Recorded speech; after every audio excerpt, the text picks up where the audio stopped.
And it's all about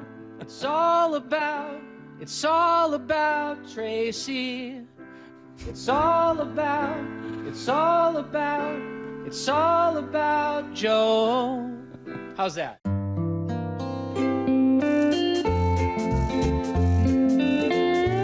Hello and welcome to another episode of the Odd Lots podcast. I'm Tracy Alloway. And I'm Joe Weisenthal. Joe, we were doing a Q&A this morning. That's right. It was a lot of fun. Go on. A live Q&A. And someone asked a question about whether or not we're going to do more healthcare episodes. And we don't do enough, do we? No, we don't. And there's a reason for that. I personally am incredibly intimidated by the U.S. healthcare system. I do not understand it at all. It is just a complete mystery to me. But I was very happy to say in response to that question that this same day... That's right. We're actually recording a healthcare episode with someone that we've wanted to speak to for a long time. I'm the same way in the sense that, first of all, yes. I'm the same way in the sense that I really do not know much about how the healthcare system works. I don't even know where to begin asking the right questions. This is what you do. You have to just start a random episode, and that gives you the germs of the next question, the next episode. But it seems so big and sprawling, et cetera, that what is the first question to ask? So we just have to plunge right in and just pick one, which we're doing now. And then maybe that will lead to the string of healthcare episodes, which we should have done a long time ago. That's exactly right. There's also a lot of new stuff happening in healthcare at the moment. And we recorded an episode on Chinese biotechs a little while ago. That was incredibly fascinating. Definitely. I'm very curious to see what's going on the U.S. side of biotech investing. And we do have another episode planned that's sort of tangentially related to that. But clearly there's a lot to talk about. The other very odd lotsy thing with this guest is we like people who have interesting career histories, right? That's right. How they got to where they are today is often a very interesting question. You know, I have nothing against people who just took the normal path. People who just sort of, went to college and then they got their MBA. And it's okay. You forgive them. I forgive them. That's totally fine. But it's also interesting to hear about the people who maybe walked in through the side door, so to speak. Absolutely. So we do, in fact, have the perfect guest. We have someone who has a lot of thoughts on U.S. healthcare and who is also a biotech investor and also formerly the lead singer of Chester French. So D.A. Wallach, welcome to the show. Thanks so much for coming on. Thanks for having me, guys. I'm a Odd Lots junkie, so this is like going to the Grammys. Amazing. Oh, Did you ever win a Grammy? No. Okay. Sorry. I shouldn't have asked that. Not yet is the right answer. Not yet. I love the piano in the background, by the way. But I guess my first question should be, can you talk to us about the through line between being a musician and healthcare and and biotech and how you got into this space? Because I think, it's not a natural transition, to say the least. Yeah, well, I'll tell you how I ended up doing this, and then I'll try to connect them theoretically in some way. It might be a little tenuous. I've basically had 3 careers so far in my limited adult life. I was a professional rock musician with the band that you mentioned for several years. And then I kind of slipped into the venture capital world when I invested in Spotify about 13 years ago. And that was pretty much the only company in the private markets I was well positioned to understand as a musician. And through the success of that, I got turned on to how exciting venture capital was, started doing other types of investments across different industries, was involved in SpaceX and Ripple and a bunch of interesting other startups. And then ultimately, a guy I knew started an early stage healthcare company. It was a telemedicine startup called Doctor on Demand. And telemedicine at the time was not a hot topic because this is pre-COVID. Right. So we still primarily went to the doctor in person. And when I made that investment, I started to learn more and more about our healthcare system and was just blown away by how screwed up and stupid it was. And then that eventually evolved into learning more about biotechnology and the other subsectors of healthcare that are critical to medicine. And it's ended up being what I do. In terms of the connection between music and any of this stuff, there are a couple ways I can think about it. One is I tell people now my job is like being a record producer for scientists. So there's a little bit of a parallel there. But the other is that I think there's a unique challenge in music to combining art and commerce. And in healthcare, there's a similar parallel challenge, which is how do you combine medicine and capitalism, which don't naturally go together very well. Right, and I imagine, the producer analogy makes a ton of sense, and there are probably a lot of musicians who are really brilliant and really great musicians, but for whatever reason, the lightning doesn't strike where they are, or doesn't strike nearby, and they don't take off. Probably many brilliant scientists, et cetera, but the path from brilliant science to commercial blockbuster can often, I assume, be tricky or dispiriting. In many ways, et cetera. Biotech specifically, of all the things in investing, biotech strikes me as this whole different world than the rest of investing. When I think of a software company, it's like, oh, okay, well, they've accumulated these clients and their churn is low, et cetera. This seems like a company that has traction, is going to grow. When it comes to biotech, it's like, okay, here's some patent on a sequence, and maybe 10 years from now it'll get approved to something that'll be a therapy. It seems so much harder to figure out what are the heuristics that one would use to establish this science is likely going to turn into a business. Oh, that's absolutely true. It's like a completely different paradigm as an investor. I think the typical biotech company is like a bag of options. And each one of the drugs that the company is working on in success could be worth billions of dollars, but that's 10 years away, often minimum. And so you're trying to price things based on their ultimate potential scale times their probability of succeeding.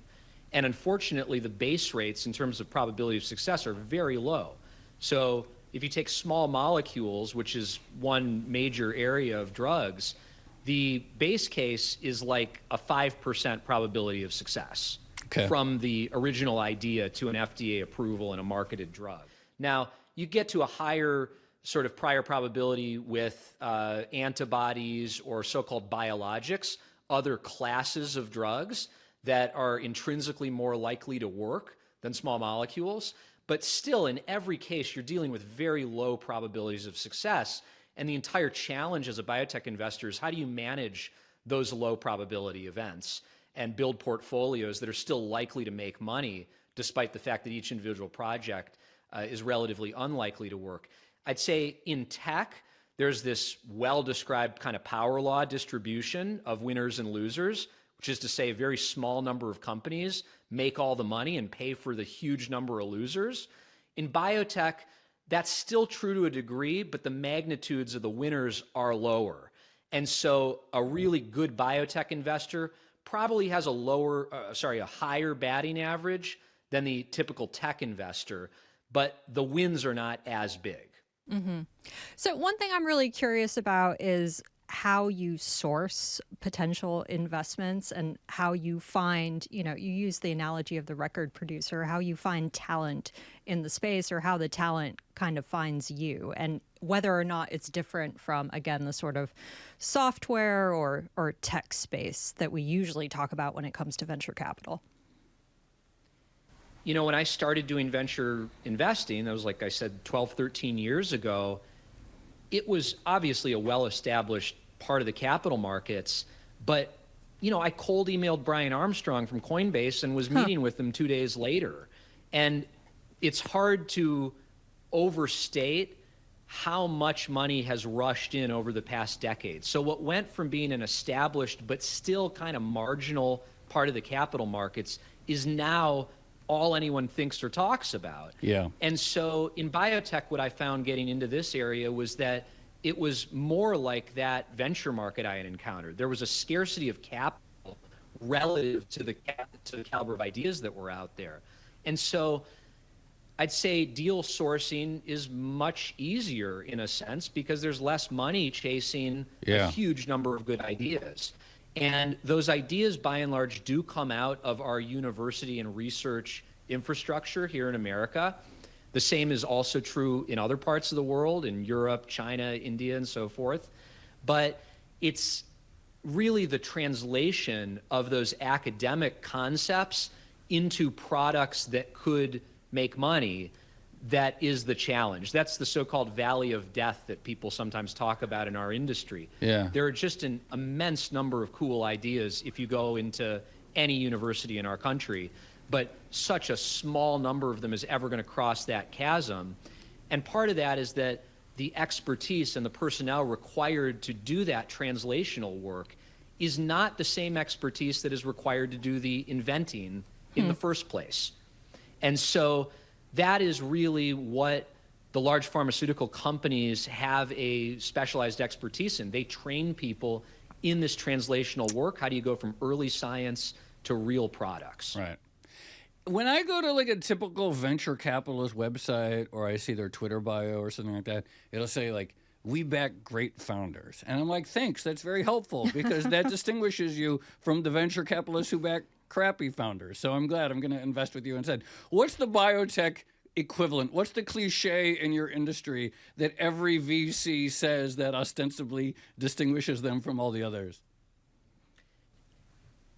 Well, I'm not sure what the VCs say. I mean, they are kind of commoditized in the sense that most of the firms look pretty similar. Yeah. They employ 30 PhDs and physicians, and the value of those people is that they can make sense of the information that you have to process to invest intelligently in this space.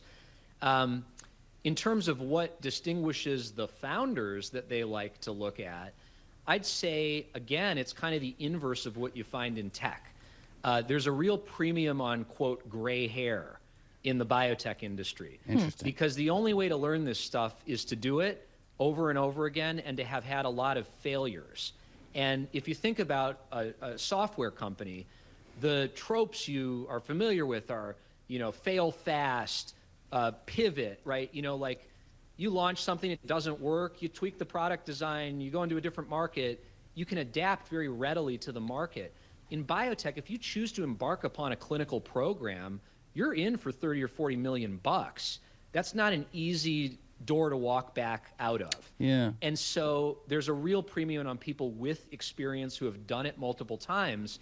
That is a little bit at odds in recent years with a movement that people have, I think, awkwardly dubbed tech bio instead of biotech. And really, these are Silicon Valley tech investors, not totally unlike myself, who have gotten into biotech, and they think that what's about to change is it's going to go the way of the tech industry. And the next big companies are going to be started by really clever 21-year-olds coming out of Stanford. And that hypothesis people have been testing now for a few years. I'd say it's a little too early to issue a verdict. That's never really been our theory. Is that hypothesis just predicated on AI coming in and making, drug development easier? Is that all it is? There's a lot of that. I'd say there are two parts of it. One of it is maybe more substantive than that, and this is a little nuanced, but I know Odd Lots people like nuance. We love it. One of the big transformations that really gave rise to the biotech industry, and when I use that term biotech, I'm distinguishing it from big pharma. So biotech really just means small drug companies. Many of them are public. What really gave rise to that industry was the big pharmas at the behest of Wall Street deprioritized early stage research because Wall Street said, you're wasting a lot of money on this really risky early stage discovery work. What we would rather you did was just let all these crazy guys like DA finance startups, and once they work, just buy them. You're going to pay a higher price, but you won't be burning all this money on early stuff. What that led to was an exodus of very specialized technical experts from the pharma companies, and it created the so-called CRO, or contract research organization, ecosystem. So you now, as a consequence of that, for the past 20 years, have had a very proficient environment full of contract organizations that you can hire as a little company to outsource a lot of work that you couldn't in the past. So the best analogy to tech would be sort of like virtual servers or cloud infrastructure. Like, to have a startup, you used to have all these servers in your office, and then at some point you didn't need that, so the cost of new company formation went way down. So part of the argument for younger, more agile founders has been, look, we got this whole new kind of infrastructure through which they can build companies in a really agile way. The other argument exactly to your question, is around AI. And that theory is basically, look, these old people don't understand AI. Let's get some young Silicon Valley computer sciencey types to do this. And they're going to show them how it's done. I feel like that's probably a phenomenon that goes beyond biotech, where there's this fantasy, and maybe in some cases it's even correct, but there is this fantasy that every industry out there must be dominated by old dinosaurs who don't know how to use tech and who have been doing something the same way forever. And so it's the year 2025. It must be out of date by now, and they haven't figured this out. And if we could just... Cough, cough, journalism. Yeah, right. If we could just hire whiz kids, then we could reinvent the industry from first principles and just do a much better job than the legacy things. And I think whether it's healthcare or whether it's industrial stuff that we see Silicon Valley getting excited about right now, it just feels like the default assumption must be that the veterans are doing something wrong. And with pure brain power, we can figure out what that thing is. I think that is a reasonable characterization of what people say today in a lot of different places. And I don't think it's true in my sector. But as with every conversation about AI, the challenge is balancing two ideas that can be true at the same time but seem contradictory. And one is that this stuff is amazing, and it is, particularly in life sciences, responsible for some true breakthroughs, like the breakthrough that won Demis Hassabis at DeepMind the Nobel Prize last year with AlphaFold, which was this amazing discovery they made that using machine learning models, you could solve a problem that had gone unsolved for decades, which was, can you predict from the sequence of a protein's amino acids what three-dimensional shape a protein is going to take in a physical environment? And I just threw around a bunch of terms of art, but this is fundamental to drug development and drug discovery. So it's like, on the one hand, you can't deny these breakthroughs that we're experiencing. You can't deny that when you talk to Gemini, it's staggering what this thing can do. I mean, I'm sitting there all day having it teach me about asset pricing models or whatever else I'm interested in.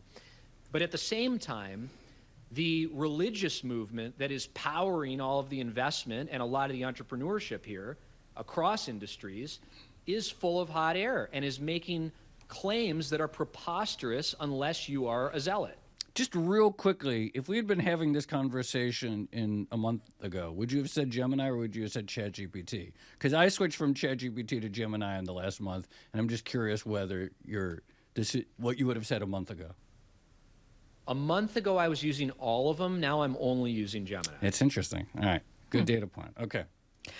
Talk to us about the choke points when it comes to new drug development, because I imagine, okay, maybe AI, machine learning can speed up some of the research or discovery process. But even after that, you have to go through these really long clinical trials that in some cases take decades. What are the major, I guess, like stumbling blocks to getting something to the market?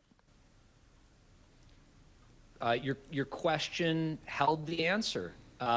So the process of taking a drug from idea to the market, you can think of as a funnel, to just use a visual analogy. And into the top of the funnel go all the millions of ideas that people have. And then as you go down the funnel, you are spending progressively more and more and more money to prove two things. The first is that the drug is safe and won't harm or kill people. And the second is that the drug works and actually modifies the disease that you're trying to treat. And the tragedy of our moment is that the only way to figure out if drugs are safe and effective is to try them in human beings, living, breathing human beings. And that is extraordinarily time-consuming and incredibly expensive financially. So I wish for the day when AI is able to fully simulate an accurate human in the computer and we don't need to do clinical trials on real people. But until that moment, the vast majority of the cost and expense and time that is involved in drug discovery remains with us. So most of the AI technologies that people are excited about really would have the effect of putting more good ideas into the top of the funnel. But unfortunately, that doesn't solve a problem that we have. We already are drowning in good ideas, and the issue is exactly the choke point or bottleneck that you're referring to. This is really, there's actually two questions. First of all, is there low-hanging fruit from a regulatory side to accelerate that process? People like to fathom, oh, the FDA must be super. There's another area people will say, oh, the FDA must be super slow and do things one way. We could speed this up. I don't know. Is there somewhere along the process where, like, from a regulatory standpoint or some other thing, that either the cost or the timelines could shrink, or is it mostly still just the reality of we have to test these things on humans and that's costly and it takes time? Well, we don't need to do anything. We could have no FDA, and, Sure. and anyone who has a good drug idea just launches it commercially, and if some people die from that and it doesn't do anything, that's fine. By the way, that's kind of like the supplement industry. Yeah. And the way Peptides. we deal with it. Milton Friedman famously thought that the FDA should only assess the safety of drugs. Yeah. And if a drug was proven safe, put it on the market and let the market dictate whether people determine they should pay for it based on their lived experience with whether it works or not. Now, I just personally prefer to live in a world where if I've got something that's going wrong, I can more or less trust that the product my doctor gives me has been proven safe and effective. And that reflects that we have today a pretty high bar for approving drugs. But we could certainly lower that bar. We could change the type of data that the FDA requires. And that's what's happening in China, by the way. I know you mentioned this other episode you did with my friend Tim. In China, the regulatory environment has been moving pretty rapidly, and they've done that deliberately because they want to be more productive. They want to approve more drugs. And they're trying to strike that balance between being prolific and holding things to a high standard at the same time. So, we'll see. And I just want to follow up on one other thing you said, because I think it seems important. Someone like Sam Altman, when he talks about the promise of AI, a lot of it is like, oh, we could find the next drug that cures cancer. In the meantime, we're going to make this sort of slot machine that makes weird videos, et cetera. But really, we're trying to find these wonder drugs in the long term. But from what it sounds like you said, candidates are not where the shortage is. Like, the issue is not that we lack a number of sufficiently promising molecule combinations. The scarcity is not on that at that point. That's my view. I mean, I'll steel man the other argument. The other argument would be, well, look, DA, you said 10 minutes ago that these drugs have a 5% probability of working from the outset. If we had better predictive models that told us certain candidates were much more likely to work than others, wouldn't that be great? And my rejoinder to that is yes, but how would we know that we've done that? Meaning, if the three of us tomorrow invented a black box that produced drug candidate concepts, and we were certain that our model doubled the prior probability from 5% to 10%, that would be a truly revolutionary innovation on our part. But how many candidates from that model would we need to take all the way to an approval before we had statistically demonstrated that we, in fact, increased the rate of success? Yeah. So people may have already cracked that code, Google may have already cracked that code. Sam Altman may have cracked that code. But someone's going to need to spend $30 billion developing the drug ideas he has before we know whether he's done that. And until that money is spent, it's pure conjecture and salesmanship. How are you actually evaluating opportunities in the U.S. against China competition? Because, if clinical trials are the major choke point, and if China seems to be trying to make that process as efficient as possible, it seems like maybe they have an advantage. I mean, they definitely have an advantage. And if I had to make a bet today on our sector, it would be that China is going to be the big story over the next decade or two. I think it's a fundamental structural shift in the global biotechnology market. And their advantages are multiple. I mean, their advantages are regulatory. They relate to the personnel. We have lost an amazing amount of talent who was educated here in our graduate schools and now has gone back to China. And furthermore, they are able to develop things in the clinic, which is to say do clinical trials, a lot faster and at a much higher volume than our infrastructure can handle. So they've got big advantages. Now, how do I think about investing in the US versus China? I don't that much because I don't speak Mandarin, and I think it would be really difficult for me to invest in China today. But increasingly, companies in the US are starting to outsource certain parts of the research process to Chinese companies, and increasingly they're going to outsource parts of the clinical development process, the clinical trials, to China. That's going to make a huge impact on the industry. Yeah, this was actually my next question. I guess how translatable is a successful clinical trial in China to a market like the US? 3 or 4 years ago, what both investors and regulators in the US would have told you was that it's not that translatable because they're liars and they make up all the data and it's rampant with fraud. And there may have been some truth to that, but I think there was also a good amount of racism. And what sort of woke everyone up in the past couple of years was that some very significant clinical trials were done in China. People were suspicious of the data. Then they replicated those trials in Europe or the United States and got very similar data. And folks thought, whoa, maybe they're not so bad at this. So I think decreasingly, people are skeptical. And which said less awkwardly, people are trusting more and more what's coming out of China. And it's incumbent upon the Chinese, to the extent that they want this to be a major strategy, to continue enhancing people's trust in the quality of their work and their data. If they can do that, I think it's a global industry. A lot of the companies are multinationals. They don't care if the drug comes out of the US or comes out of China. This isn't really a question about private or VC stage investing per se, but about biotech more broadly. You know, there are some sickos out there on the internet who like retail traders who trade biotech stocks. And again, I've covered the stock market for a long time in various ways. I've never spent any time really getting to know a publicly traded biotech stock. Are you insane to try to invest in biotech if you don't have PhD level understanding of biology? Like, can anyone have alpha in this industry if they don't actually know science? I think it's tough. Yeah, seems very tough to me. Yeah, I mean, here's the thing. What's really interesting about biotech in the public markets is it's abundantly clear that active investors can have alpha in biotech. Mm-hmm. Whereas, as you guys know, that is not clear in the rest of the public equity landscape.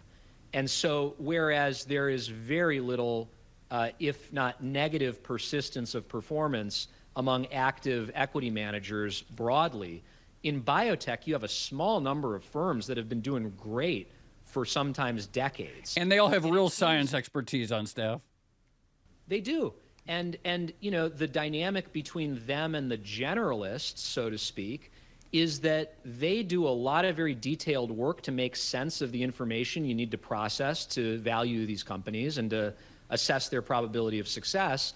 And then the generalists often follow those specialists into these names. And the fortunes of the industry in these cycles, like we're coming out of a 4-year Great Depression for biotech, I should just mention. A lot of those fortunes ride on the sector rotations of the generalists. So the specialists have to stick with biotech because that's what they do. But whether or not companies can IPO, whether or not companies can fund their next clinical trial is largely a function of whether the generalists are in the sector at that moment or not. And we're just in the midst of the early rotation of generalists back into biotech. Wait, the biotech investing downturn, was that just a function of higher interest rates or was something else going on? It was a confluence of everything that could go wrong at the same time. It was higher interest rates, which really punished these biotech stocks relative to other companies because, you know, no cash flows for 10 years and then a big bolus of money. So these companies are very sensitive to discount rates. Yeah. Add to that this dynamic where the generalists had gotten out of the sector that ultimately is fatal. And then consider the fact that we had such a come down after the sugar high of COVID. So obviously during COVID, there was this moment of clarity where everyone for a second recognized that this sector is, for each of us at some point in our lives, the most important thing that happens in the global economy. Like, without the biotech industry, you know, we're all in trouble. And we kind of go through life pretending like we're never going to need this industry, and then you get cancer, or your dad gets cancer, or your kid gets some rare disease, and you go, holy cow, I wish I had thought about this before. Maybe all these people who are doing this with their lives are not evil bloodsuckers who Bernie Sanders needs to take down. And, you know, that is, I think, part of what dawned on people during COVID, when we all were vulnerable and we all were yearning for a solution. Talk a little bit more about, I guess, the financial incentives about actually developing new drugs. So we all know the story of, if you're based in the US, you can go to Mexico or wherever else and buy the same medicine for like $5 as opposed to $500 or perhaps even more in the US. And the argument for that seems to be that, well, you know, the big pharma companies need to be rewarded for all the research and the effort and the risk that they actually take on. And for some reason, the US seems to be the designated place to do that. But like, why? Why is my question. Why U.S. drug pricing? Well, the big bounty for a drug development company is the United States market. And that's partly because we as a society have decided that we want all the new, most advanced drugs. We want them first, and we don't want to deny them to people who could benefit from them. Now, the price we pay for those commitments is that our drug prices are higher than the prices in other countries. And the reason their prices are lower is because their governments choose which drugs their people will have access to. And they make those choices and then negotiate the prices with the companies. And they basically will say to Pfizer or AstraZeneca, look, if you want your drug sold here in Japan, you're going to take the price that we give you. And then the pharma company decides whether they want to accept that deal or not. Now, the United States absolutely could choose as a civilization to negotiate in that same manner. Our government could make the choice for us as to exactly what we're willing to pay for every drug. There would be two consequences to that. One is that we would go without certain drugs.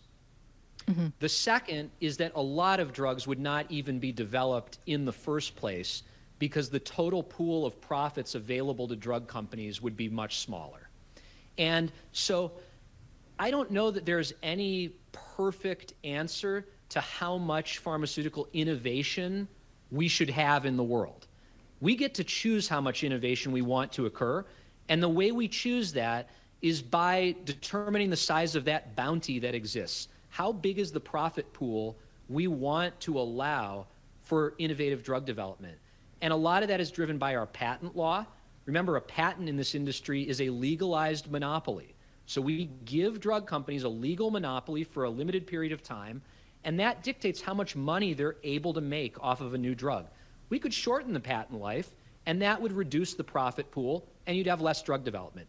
We could remove the patent life. You could have a permanent monopoly, and believe me, the industry would double or triple overnight. So it's a choice we have to make, and it's a civic choice.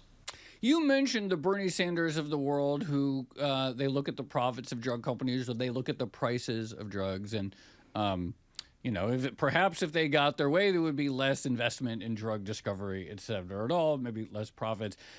Going back to COVID, however, there was also the backlash on the other side, essentially just this deep skepticism towards the premise of pharma and that what are these scientists doing and why don't they tell you about this root that people have used for thousands of years that cured these diseases that they don't want you to know about so that they can sell you stuff. Talk to us about like just this sort of political environment, investing in biotech in a political environment where a growing number of people, frankly, seem to distrust the premise of scientific expertise. Look, it's tough, and some of the blame certainly belongs with the scientific community because, you know, to the extent that, say, in the early days of COVID, communication with the public about, say, the value of masks was not clear, and it was maybe even misleading. Yeah. Some of the presentation of data regarding the efficacy of the vaccines was not transparent, and that eroded the public's trust in a very understandable way. Now, I'm no apologist for medicine or science because I don't think these are privileged priesthoods. I think every person should be able to be engaged in and understand science and medicine. And unfortunately, the entire history of medicine began with medical science as total witchcraft and sorcery. So if you go back to antiquity, the first people calling themselves doctors objectively understood nothing. Yeah. So this was pure sophistry from the beginning. And we are on this long journey through which medicine is going from total BS and witchcraft to slowly turning into a real science, something that deserves to be called science. Medicine is filled with common practices that are not rigorously based on evidence.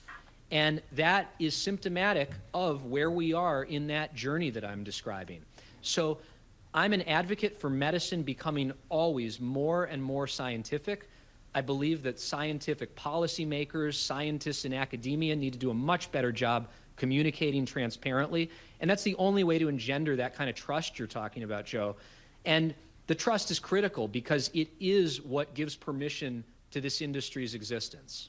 Wait, talk more about, I guess, autonomy when it comes to medical decisions, because this is, a big culture shock of non-Americans who come to the U.S. is drug adverts on TV where they, here's this great drug, and then they read off all the risk factors really, really quickly. And one of the risks is always death or severe brain damage or something like that. Suicidal tendencies. Yeah, and I'm always like, again, I've never asked for a drug that I've seen on TV. I do remember when I first came to the U.S. as an adult, I went to get a prescription. I found a new doctor to do that, and I said I needed this thing, and the doctor was like, "Oh, well, we have to run all these medical tests before we can give you that." And it ended up in a big argument with my insurance provider. And I remember talking to people about that, and they were like, well, you should have pushed back against the doctor about the testing. And I was like, what do I know? I just do what the doctor tells me, right? How much say should people actually it sounds weird, but, given the lack of experience and given the way other systems work around the world, how much say should people have in their own medical treatment? I think ultimately they should have almost all of the say. It's your body. Ultimately, you have to make the best decision you can make, and you should regard physicians, nurses, others in the system as consultants who support you in making wise decisions. The one caveat there, however, is that we do socialize a lot of our medical costs, and in many other countries, they completely socialize medical costs. And to the extent that you want the rest of us to pay for your medical care, I do believe we need to have some standards around what it's appropriate to pay for. Yeah, I mean, at the moment, it seems like most of those decisions are left up to the insurers, which, again, in other places in the world, it would be left up to the governments to make those decisions. Are insurers the sort of another limiting factor here? I believe they are. I believe the private insurance industry adds zero value to the United States healthcare system, almost. I mean, it may slightly overstate it, but it's close to zero in my book. And I really don't believe insurance companies ought to be the ones making decisions about what medical care is appropriate. I noticed there in the video you have a really nice looking microphone. Is that like a is that a microphone for recording music? Yeah, this is the one I sing on. It's first of all, you sound good, but it also looks a lot cooler than the typical microphone that our guests use. Are you still playing much music? I do, but thankfully now it's just for fun, not for money, which is a much more comfortable place for it to live in my life. Are you do you think at all about AI generated music and the effect that that's going to have on musicians? I feel like a lot of musicians, like the ones that I follow on Instagram, say there's a lot of anxiety about this.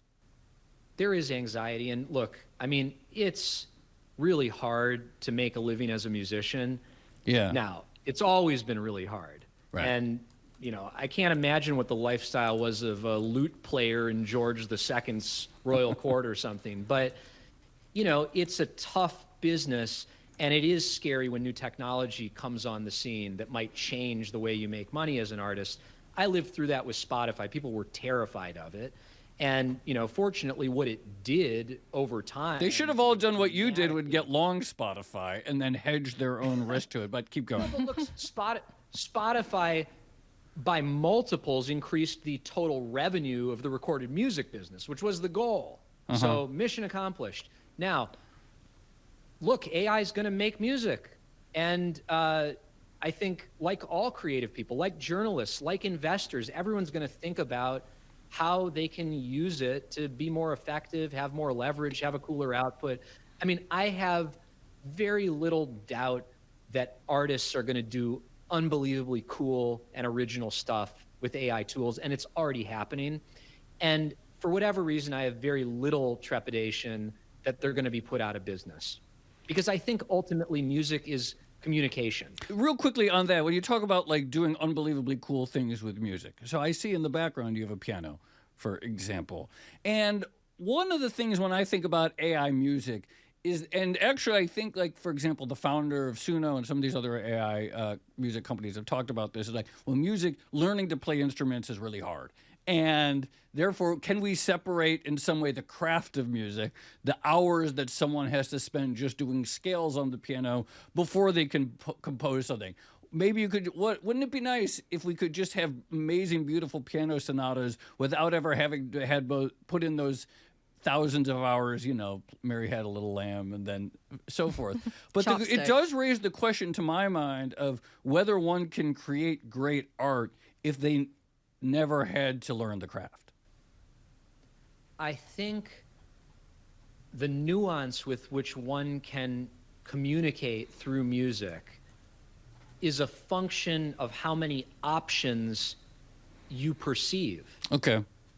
In other words, if you know the piano inside out, you're aware of so many creative choices that are at your disposal at any given moment. And if your ability to express yourself is squeezed down to what you can put into a natural language prompt, now those musical ideas are having to pass through the medium of language to be realized.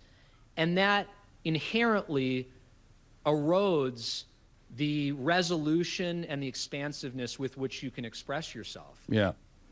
I feel like there's a danger here that you go off on a big orality tangent and whether ideas can exist without words and things like that. No, but I do think that answer is very insightful. Like, can you actually create great piano music if you don't know the limits of what the piano can do? And if you're only trying to describe in language, make this beautiful sonata, I think that's very tough. And I thought that answer made a lot of sense.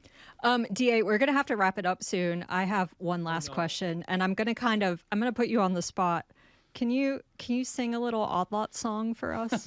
Like 3 bars of an Odd Lot song. I don't care if you generate it with, you know, I guess Gemini now, but you think you could? Let's see. I mean... Oh, wow. I'm going to turn this on. Let's see here. Oh, this is really cool. Yeah, if you can. can. For those who aren't watching the video, so he's moving his microphone. He's moving his microphone to his keyboard.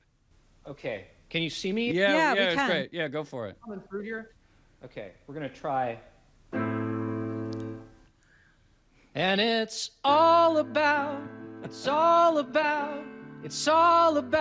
Tracy. It's all about Joe. How's that? That's pretty good. You have a great voice. Yeah, it is. If you ever want to compose an outro song for us, or something like that. Oh, I would love to. I am the composer of 2 or 3 podcast theme songs. Oh. And I have to say, I love your guys' theme music. It gets me excited. And I got to end on this for you guys. You know, in high school, the reason I got into investing, in high school, I was an economics nerd.